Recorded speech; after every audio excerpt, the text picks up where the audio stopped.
პროექტი დასასრულს უახლოვდება. მე წაგიყვანთ ბავშვებო ამერიკაში. სულ რამდენიმე წუთში გაიგებთ თუ ვინ გახდება სპიკერის მეორე სეზონის გამარჯვებული. დღეს ფინალია. საინტერესო დღე არის ამ კონკურსისთვის და იმ ბავშვებისთვის, რომლებიც მასში მონაწილეობენ. ურთულეს მარათონს სამმა შესანიშნავმა არსებამ გაუძლო ბოლომდე ნანამ, ანანომ და გუგამ. ძალიან საინტერესო იყო ყველაფერი და ძალიან დიდი გამოცდილება შევიძინე და ის წყდება გული თუ არა, ნუ ახლა ფინალის მერე შევიტყოთ მაგას. იმაზე მეტი ტრაგედია ანანომ მოიგებს, შეიძლება ანანომ მოიგოს ან გუგამ, არის ის რომ სპიკერი მთავრდება, რომელიც ჩემ ყოველდღიურობად იქცა და ყოველდღე ველოდები იმ ზარს, რომ დამირეკავე და მეწყო, აი ხვალ ჩაწერა. ჩვენ ვეცდებით რომ ძალიან ობიექტურები ვიყოთ, ძალიან აი ყურადღებით და არ ვიცი, როგორც არასდროს ისე მოусმინოთ და მივიღოთ ის, რასაც მოიტანენ დღეს ჩვენამდე ბავშვები. კონკურსანტები ამჯერად გარემოს დაცვას შეეცდებიან. მათი საფინალო სიტყვის მოსასმენად ჟიური და ყველა ტურის მენტორი შეიკრიბა. რასაც ვაპირებ მე ამ სიტყვაში რომ ჩავდო, არის ის რომ მიქნები ძალიან გულწრფელი და ვეცდები რომ ხალხს უთხრა ის, რასაც მე მართლა ვფიქრობ. მოუგო ნაკოს და გუგას ეს იქნება ის რომ ტექსტუალური ნაწილი, ანუ ის ჩემი რაღაც ორიგინალური ფრაზები და ისევ ის თავისუფალი თემის სიყვარული აქაც გამომადგება და მიშველის, იმიტომ რომ სხვა მხრივ ჟესტიკულაციით თუ ორატორული ნიჭით უკვე სამივე ალბათ ძალიან ძლიერები ვართ და შედარებაც არ შეიძლება. ანანო, გუგა და ნაკო ერთ-ერთ მათგანს დღეს ძალიან გაუმართლებს და სპიკერის ტიტულთან ერთად გამარჯვებულისათვის დაწესებულ პრიზს მიიღებს. უკვე მეორე წელია ამერიკულ ქართული განათლების ცენტრი არის სპიკერის გენერალური სპონსორი და წელს ისე როგორც ჩარშან ჩვენ ვაპირებთ რომ გამარჯვებულს სპიკერის გამარჯვებულს გადავცეთ სერტიფიკატი ჩვენ ცენტრში მოსამზადებელი ინგლისური ენის და ასევე ამასთან ერთად რა თქმა უნდა ზაფხულში ისე როგორც ჩარშან მინი გაუშვით ამერიკაში ერთვიან საზაფხულო ბანაკში ზუსტად ასევე გაუშვებთ წელსაც იგივე ბანაკში წლევანდელ გამარჯვებულს. დარბაზში დაძაბულობა მატულობს. ჟიური და გულშემატკივრები საფინალო სიტყვის მოსასმენად მზად არიან. კულისებში კი სცენაზე გამოსასვლელად ნაკო ემზადება. ძალიან მარი არის ჩემი გასვლის დრო და ძალიან ნერვიულობ იქიდან გამომდინარე, რომ ამ 1-3 წუთიან გამოსვლაზე მთელი პასუხისმგებლობა როგორ დამთავრდება ის პროექტი, სადაც აქამდე მოვედი ამდენი მიბრძოლე იმისთვის, რომ აქ მდგარიყავი და დღეს რომ არ გავაკეთე ყველაფერი იმისთვის, რომ გავიმარჯვო, ეს იქნება წყალში ჩახრა ყველაფრის, რაც აქამდე გამოვიარე.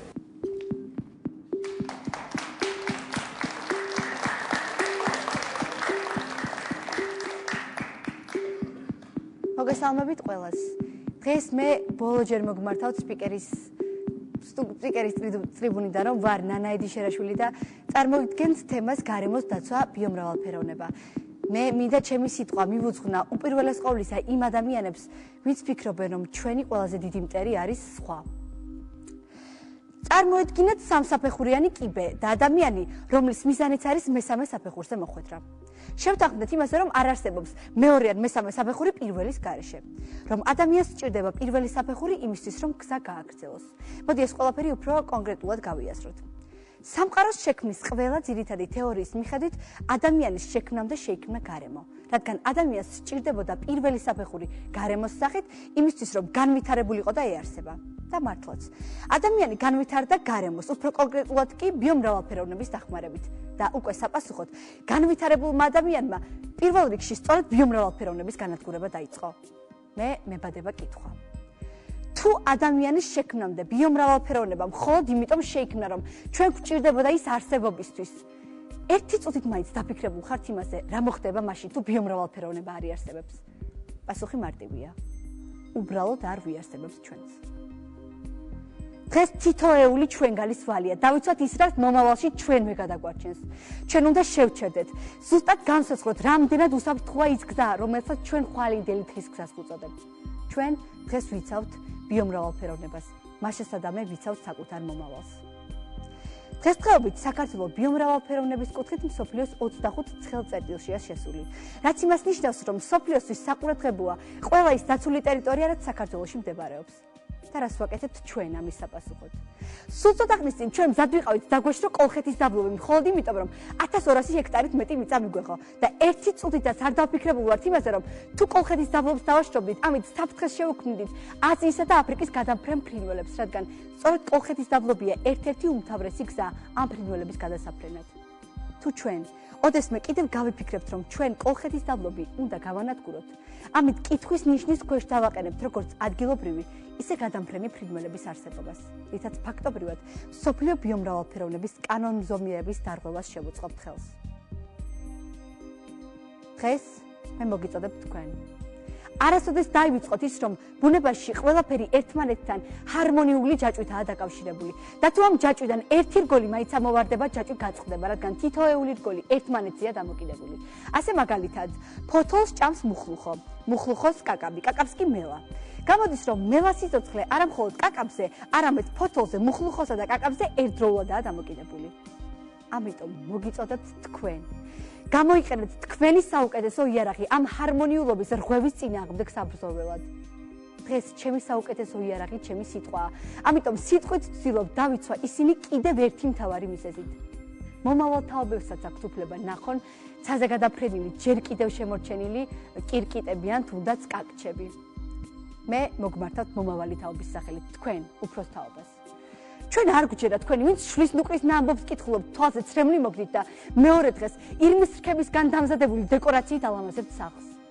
ჩვენ არ გვჭირდა თქვენი ვინც კანონების კარგად ცოდნით გვეტრაბახებით და მეორე დღეს საუკეთესო იარაღს ეძებთ ნაკრძალზე შედეგიანი ნადირობისთვის. ჩვენ არ თქვენი გვჭირდა ვინც სუფრის თავში საქართველოს ბუნების მრავალფეროვნების სადღეგრძელოს წითელ წიგნში შეტანილი უიშვიათესი ჯიხვის რქით სვამთ. თუ თქვენ არ იცით როგორ გადაარჩინოთ, გთხოვთ, ნუ გაანადგურებთ მაინც მათ. სწორედ ამ უკანასკნელი ფრაზით მიმართა 12 წლის კანადელმა გოგონამ გაეროს ტრიბუნიდან მსოფლიოს. მას შეძლო ის, რომ ამ თავისი სიტყვით ბუნებასთან ზურგით მდგარი მსოფლიო მთლიანად შეცვალა. მე დღეს ვდგევარ თქვენს წინაშე. და თუ ჩემი სიტყვის შემდეგ ერთით ნაკლები ცხოველი მოკდება ან ერთით ნაკლები ხე მოიჭრება, ჩავთვლი, რომ ჩემი მიზანი შესრულებულია. და ბოლოს ერი ყოველთვის ცდილობს ყველაზე დიდი დარტყმა მოგვაყენოს. თუ თქვენ არ გახსოვთ, რა იყო ის, რაც აგვისტოს ომის დროს ჩვენმა ეგრეთ წოდებულმა მტერმა ხალხის ხოცის შემდეგ ქართველების ყველაზე დიდ ტკივილად მიჩნია, მე კარგად მახსოვს და გაგახსენებთ. მან გადაწვა დღე. დღეს ომი დამთავრდა. ჩვენ კი ჩვენით ვაგრძელებთ ბიომრავალფეროვნების განადგურებას. მე ახლა მიჩნდება კითხვა. ხალხო, დღეს ვინ არის მტერი? მადლობთ ყურადღებისთვის. ძალიან ნერვიულობდი და ველოდი უფრო ცუდს. მაგრამ იქიდან გამომდინარე, რომ ძალიან მაგარი კონკურენტები მყავს, მაინც მეშინია იმის, რომ ვიღაძისა უფრო უკეთესი იქნება. ვფიქრობ, კარგი გამოსვლა ჰქონდა, არ ღელავდა, აბსოლუტურად ბუნებრივად გამოვიდა ყველაფერი, ის განცდა, მოდიოდა მთლიანად, რაც მის სიტყვაში ჰქონდა. მე კმაყოფილი ვარ. ნაკოს შემდეგ სცენაზე გუგა გამოვიდა. ნერვიულობით არ ნერვიულობ, მაგრამ რაღაც აფორიაქებული ვარ და ენერგია მაქვს მოზღვავებული და რა ვიცი, ვფიქრობ რომ ჩემს საუკეთესოს გავაკეთებ და ეს მოზღვავებული ენერგია ხელს არ შემიშლის.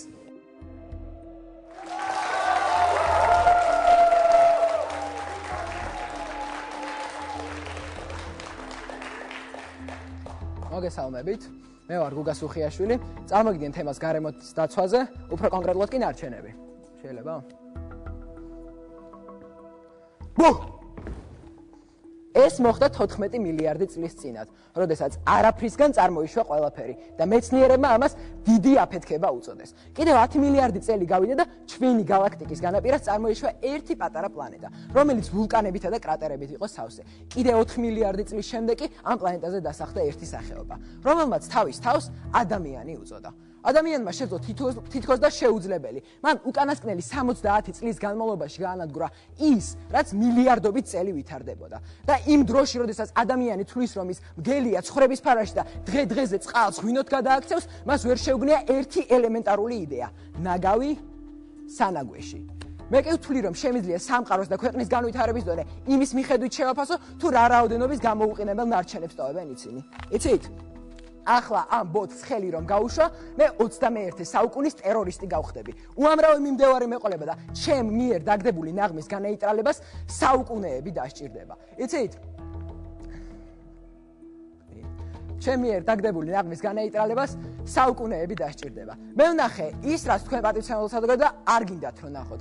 მე ვნახე მდელოები, რომლებიც გადაჭედილია პოლიეთილენის პარკებით. 5000 კაციანი დასახლება, სადაც მხოლოდ ერთი ნაგვის ბუნკერი დგას. ყველა ასე რო ცხოვრობდეს, ჩვენ ორი დედამიწა დაგჭირდებოდა, მაგრამ ჩვენ ერთი გვაქვს და ისიც კვდება. და თუ სხვამ უკვე ვიღაცამ უკვე იპოვა გამოსავალი, მაშინ ჩვენ რა გვიშლის ხელს, რომ მივსდიოთ მას.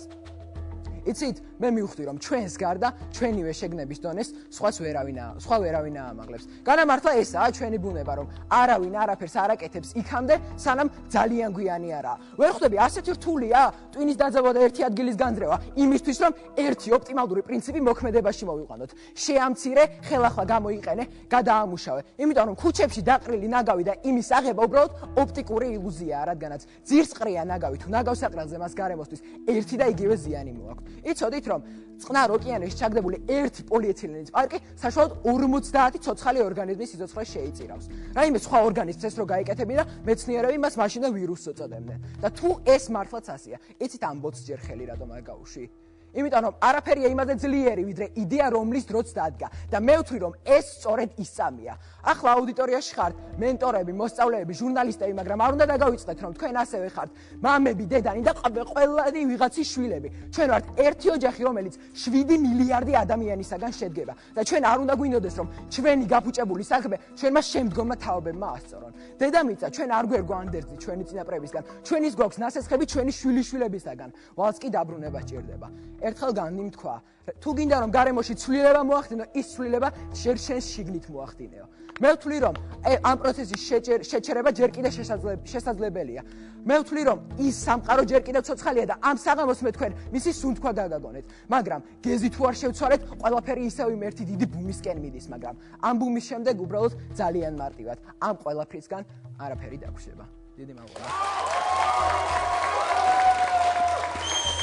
მომეწონა ჩემი გამოსვლა, მაგრამ ერთ ადგილას შევფერხდი ერთი წამი. ერთ წამით ანუ იქ ძალიან დიდხანს მომეჩენა, ალბათ მოკლე შეფერხება იყო და არ ვიცი, დანარჩენი ყველაფერი ნორმალურად წავიდა, ტექსტი ცოტა განავანაცვლა, იმიტომ რომ ძირთადად რაღაც მომენტებში იქვაზროვნებდი, მაგრამ რა ვიცი, მე მგონი წარმატებით ჩაიარა ჯამში. რთულია ჩემთვის, სანამ შედეგებს გავიგებთ, ჩემი აზრით, ცუდი არ იყო. გუგას უკეთესადაც შეუძლია, მაგრამ მე იმედი მაქვს, რომ ის კიდე ბევრჯერ აჩვენებს თავის საუკეთესოს. პროექტი დასასრულს მიუახლოვდა. კონკურსანტების სიტყვას გარემოს დაცვაზე ემზადებენ. ფინალურ ეტაპზე სპიკერებს მენტორობას გარემოს დაცვის მინისტრი ხათუნა გოგალაძე უწევს. ვის დაასახელებენ ჟიურის წევრები და მენტორები პროექტის გამარჯვებულად და ვინ გახდება 2013 წლის საუკეთესო ახალგაზრდა სპიკერი, ამას რეკლამის შემდეგ გაიგებთ.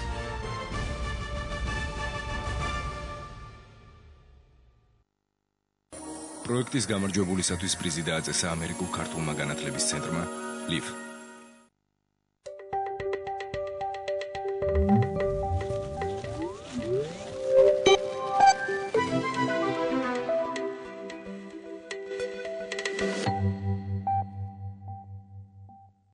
დაასრულა.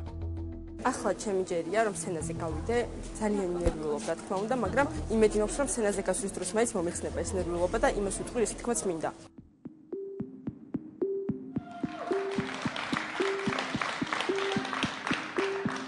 მოგესალმებით. სანამ ჩემ საფინალო სიტყვაზე გადავიდოდე, გავყაჯნიერდები და ერთ კითხვას დაგისვამთ. რამდენად დარწმუნებული ხართ იმ სითხის სიჯანსაღეში, რომელსაც თქვენ ყოველდღიურად სვამთ? არც ისე მარტივი შეკითხვა და არც რომელიმე კონკრეტული კომპანიის კეთილსინდისიერებაში ეჭვის შეტანას არ ითვალისწინებს. უბრალოდ თქვენი აზრი მაინტერესებს და თუ ამ საკითხს ფილოსოფიურად შეხედავთ, მით უფრო პრაგმატულად. აღმოაჩენთ, რომ ჩემი მიზანი თქვენი დაეჭვება აბსოლუტურად მიღწეულია. არა, ეჭვების მქადაგებლად ნუ წარმომიდგეთ. უბრალოდ ამ კონკრეტულ შემთხვევაში ეჭვი სიფრთხილის მეგზურია. როცა ფრთხილობ, ბევრად უფრო დაკვირვებული ხარ და მომთხოვნით. ამ ყველაფრის შემდეგ კი პრობლემის გადაჭრა ბევრად უფრო მარტივია. მე დღეს თქვენ წყალზე გესაუბრებით, რომელიც ჩემი ფავორიტი სტიქია. როგორც ლაუზი ბრძანა, უმაღლესი სათნოება სწორედ წყალს გავს. წყალი სიცოცხლის საწყისია, ის ჩვენშია და ჩვენს ირგვლივ. ის ყველგანაა. მოკლედ დიდრები ვართ დედამიწელები. აი ამ ხრივ ქართველებს განსაკუთრებით გაგვიმართლა. ძალიან ბევრი წყალი გვაქვს. იმდენად ბევრი, რომ ზოგჯერ ყველაფერი წყალსაც წაუღია. ჩვენ ბევრი წყალი გვაქვს, მხოლოდ ეს რესურსი გადაგვარჩენსო, ასეთი ფრაზები ხშირად გამიგია. გადაგვარჩენს როგორ არა, თუ ჩვენს ნარჩენებს გადაურჩა. ხშირად როცა ვფიქრობ ამაზე, ერთ დასკვნამდე მივდივარ, რომ ყველაფერი ძალიან საშიშად ვრცელდება. მაგრამ ამის მაგალითი უნდა მოგიყვანოთ. როდესაც ლაბორატორიაში ვიდექი და ვისმენდი იმ სავალალო შედეგების შესახებ, რაც შეიძლება ამ ყველაფერმა მოიტანოს, პატრიკ ზიუსკინდის სუნამო გაცოცხლდა, ჟან ბატისტ გრენუის დაბადება. უსიამოვნო სურნელი, აუტანელი გარემო, მკვდარი ქალაქი, მკვდარი მდინარის პირას. მე არ მინდა მკვდარ ქალაქში ცხოვრება, არც მკვდარი მდინარის პირას სეირნობა მინდა. დღეს ჩვენ გარემოს დაცვაზე საუბარი ბანალურადაც კი გვეჩვენება. ვღიზიანდებით უბრალოდ და ჩვეულებრივ მოწოდებებზე, რომლებისკენ ისიც მოგვიწოდებენ. იქიდან გამომდინარე, რომ მგონია, რომ ჩვენ უკვე ყველაფერი ვიცით, ეს ხომ ისედაც აშკარაა, ეს ხომ ისედაც ნათელია. ამის სწავლა აღარ გვჭირდება. მაგრამ მეორე წამს ისევ იქცევით თითქოს ცეცხლის მოპოვება ახლახანს ვისწავლეთ. არა და სულ ელემენტარული ჩვევების გამომუშავებაა საჭირო. უბრალოდ უნდა აღვიქვათ, რომ ჩვენ შემდეგ ამ სამყაროში, ჩვენს ადგილას, ჩვენი შვილები და შვილიშვილები უნდა აღიზარდონ. მე თქვენთან ლაბორატორიული დასკვნებით მოვედი და უნდა გითხრათ, რომ ცივილურ ქვეყნებში ეკოლოგიური პოლიცია უმკაცრესად აკონტროლებს თითოეულ პირს, რომელიც ზიანს აყენებს გარემოს და ამით საფრთხეს უქმნის თითოეული ადამიანის ჯანმრთელობას. და რა მდგომარეობაა ამ ხრივ საქართველოში, თუნდაც ჩვენი ქალაქის და ჩვენი მდინარის მაგალითზე?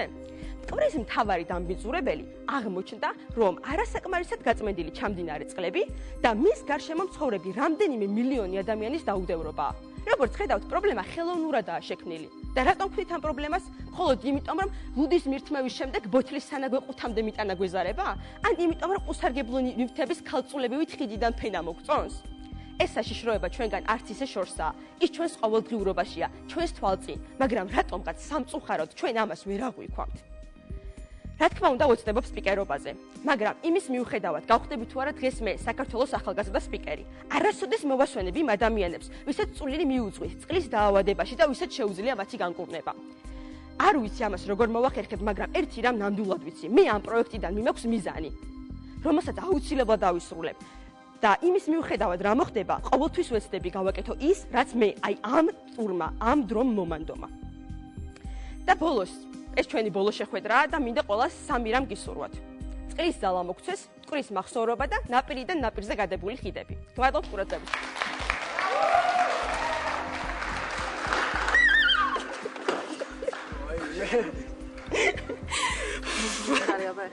არ გინდა თქვა.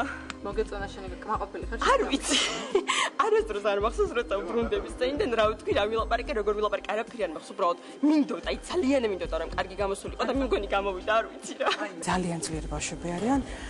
შანსები მაინც იმეც ვიტოვებ რომ აქვს. მე მგონი აქვს ანანოს შანსი. ჩვენ ამ განწყობით მოვედით დღეს აქ. გადაწყვეტილების მიღების დრო დადგა. სულ ცოტა ხანში გავიგებთ თუ ვინ გახდება საქართველოს ახალგაზრდა სპიკერი. ჟიურის წევრებმა და მენტორებმა სათითაოდ დაახასიათეს ფინალისტების გამოსვლა და საკუთარი ფავორიტები დაასახელეს. იყო ძალიან კარგი, აქ უბრალოდ ძალიან რთული იქნება ჩვენთვის არჩევანის გაკეთება, რომელი უკეთესი იყო და ეს, მაგრამ მე მაინც მოგვიწევს.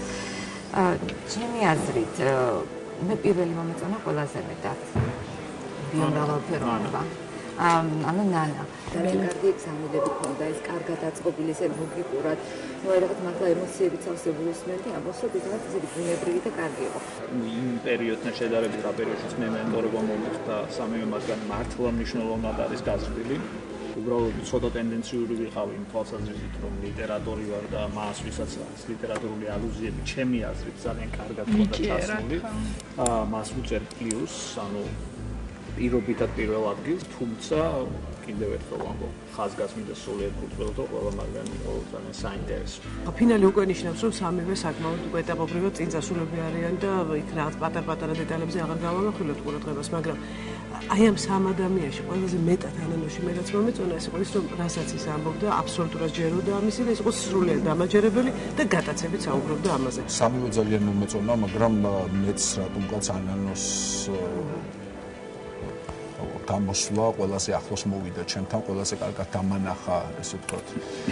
რისი თქმა უნდა და როგორ რატო და მართლა ემოციური იყო და აბსოლუტურად გეთანხმებით, თითქოს გათავისებული ქონდა და თითქოს აი მართლა რასაც ამბობდა, გულისხმობდა და ეს არ იყო მისთვის მხოლოდ ის რომ სპიკერისთვის მოამზადა ეს თემა, რაღაც თითქოს აი დამაჯერა რომ ის მართლა გააგრძელებდა იმის შემდეგ რაც აბსოლუტურად დამთავრდებოდა, მოიგებდა თუ არ მოიგებდა, მაინც გააგრძელებდა ამისთვის ბრძოლას. ჩემი პროგნოზები თავდაყირად გება.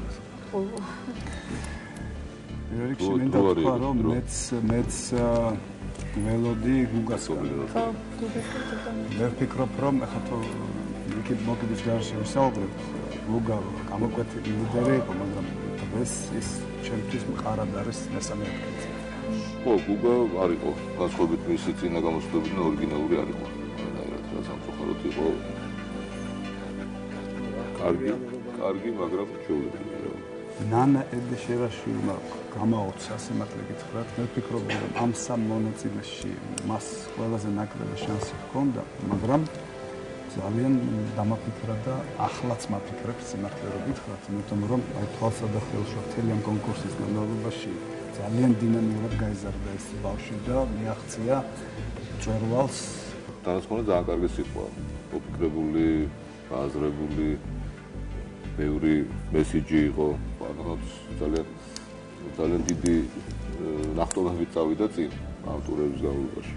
ჩემთვის სამივე დღეს ამ ფინალურ სცენაზე იყო არაჩვეულებრივი, იმიტომ რომ იმდენი ხანია უკვე ამ ბავშვებს მოვყვებთ, რომ ძალიან მშობლიური გზნობა გაქვს და არ გემეტება არც ერთი და გინდა რომ აი ძალიან კარგი იყოს და შარშან თუკი ჩვენ აი რაღაცნაირად ჩამოყალიბებული ვიყავით დღესაც რო იწყებოდა ვთქვი რომ აი წარმოდგენა არ მაქვს რომელი რას იზარდა იმდენად ძლიერები და კარგები არიან და იზრდებიან ძალიან კარგად გაიზარდნენ.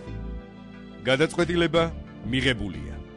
თუ ვინ გახდა პროექტის გამარჯვებული, ამას სულ მალე გავიგებთ. საღამო მშვიდობისა. მოგესალმებით პატივცემულო ჟიური, მოწვეულო სტუმრებო და რა თქმა უნდა ტელემაყურებლებო. გადაცემა სპიკერი დასასრულს მიუახლოვდა და დღეს გავიგებთ თუ ვინ გახდა 2013 წლის საუკეთესო ახალგაზრდა სპიკერი, რომლის ვინაობაც ამ კონვერტშია მოთავსებული. მაგრამ სანამ ფინალურ ეტაპამდე მივიდოდეთ, მინდა სცენაზე მოვიწიო სამივე ფინალისტი. ანა ნოუბოლაშვილი, გუგა სუხიაშვილი და ნანა ედიშერაშვილი. ნანა დავკარგეთ. დარწმუნებული ვარ.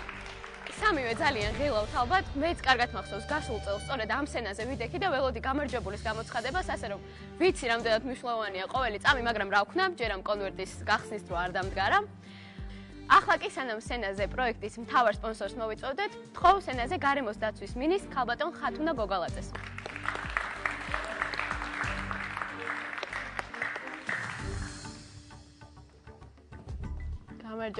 გამარჯობათ, მოგესალმებით ყველას.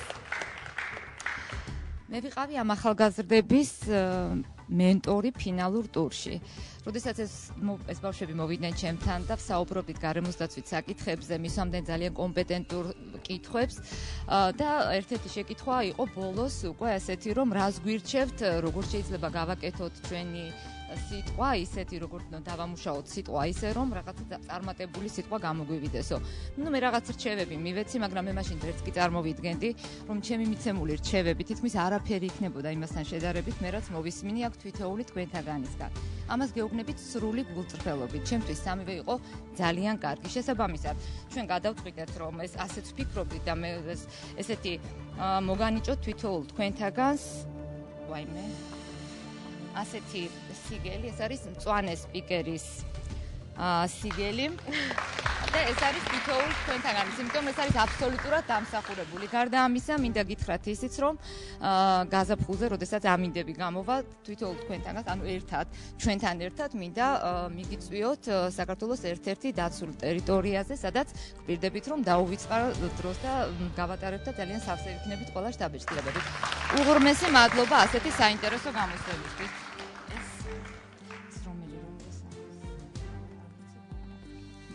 დიდი მადლობა. ძალიან დიდი მადლობა ბავშვებს. გილოცავთ. ასევე ერთი კონკრეტული მონაწილესთვის ბატონმა გიამურღულიამ დააწესა სიურპრიზი. თუ რა და ვის მომზადა ეს სიურპრიზი, თვითონ ბატონი გიამურღულია გვეტყვის.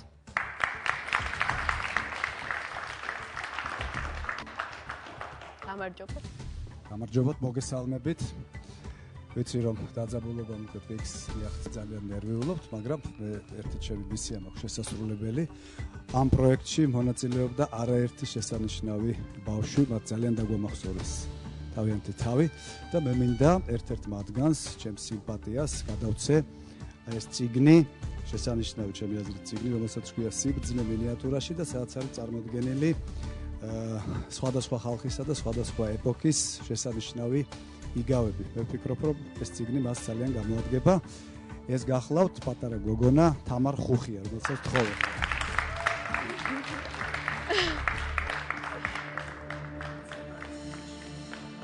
დიდი მადლობა. მადლობა.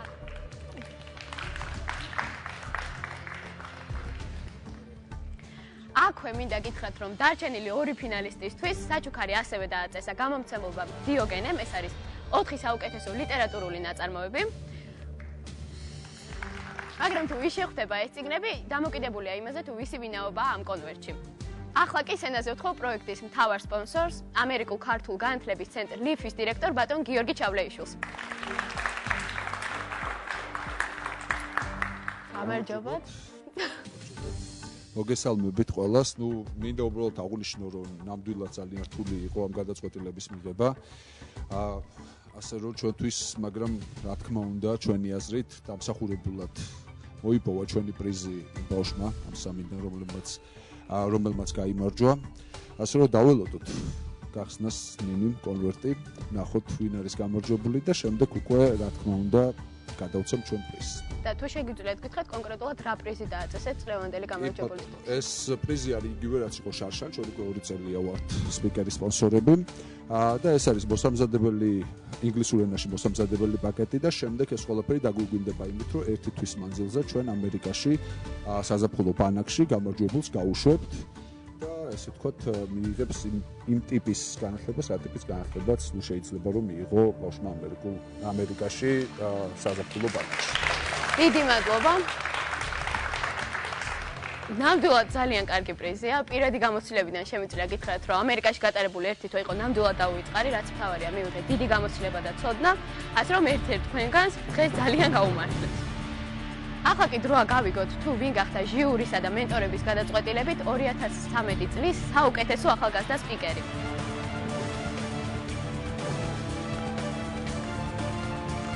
გავხსნათ კონვერტი.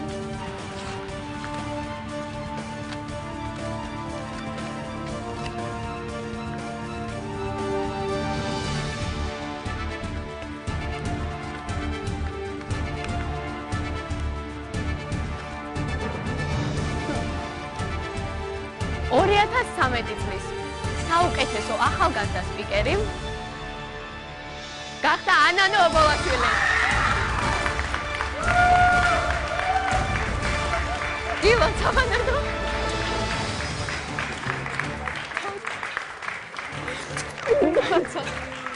ეს ბატონ გიორგი გადასცეთ პრიზი.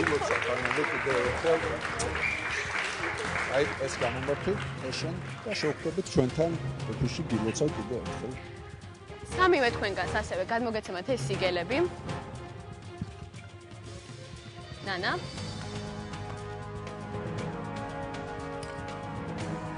გუგა. ეს ნაწილიც შენია.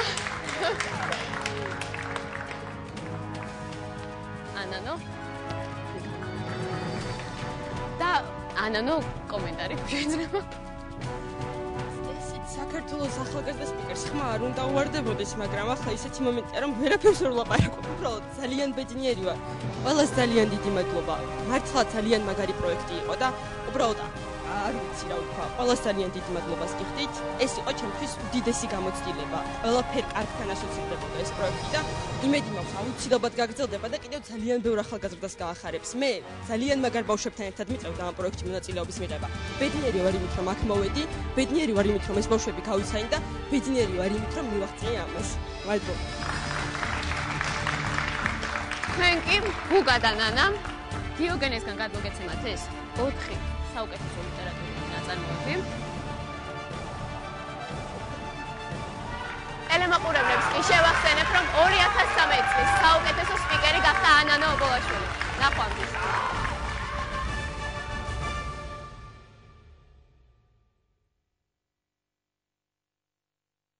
პროექტის გამარჯვებულისათვის პრიზი დააწესა ამერიკულ ქართულმა განათლების ცენტრმა LIF.